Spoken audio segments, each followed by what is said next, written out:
Hari ini Aceh sebagai daerah termiskin di Sumatera. Mungkin juga kalau di Indonesia mungkin kita juga menempati urutan daerah termiskin, pengangguran terbanyak, daerah urung pungo terbanyak di nasional. Aceh memiliki orang gila terbanyak nasional. Aceh memiliki pengemis terbanyak nasional. Aceh memiliki generasi muda terlibat narkoba terbanyak nasional. Baca analisis Kompas Tempo kemarin, 80.000 generasi Aceh terpapar narkoba. Ya, ini mungkin yang muncul artinya kalau 80.000 bagi 23 kabupaten kota, per kabupaten kota berapa orang? Ya, mungkin kurang dari 5.000 ya.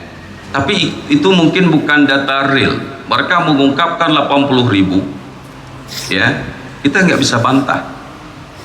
Coba bayangkan, ini kondisi kita daerah stunting ya, dari segi gizi balita kita dan sebagainya.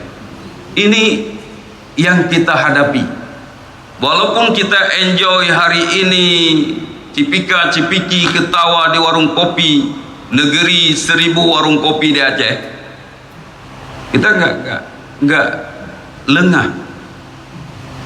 Orang lain melihat Aceh ini pada sisi lain itu dianggap Aceh termasuk daerah yang paling bahagia. Mungkin mereka melihat keberadaan generasi kita, orang kita semuanya itu ada di warung kopi ya, siang malam 24 jam berada di warung kopi.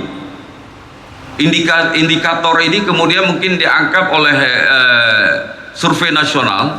Salah satu indikator penduduk terbahagia di nasional itu Aceh.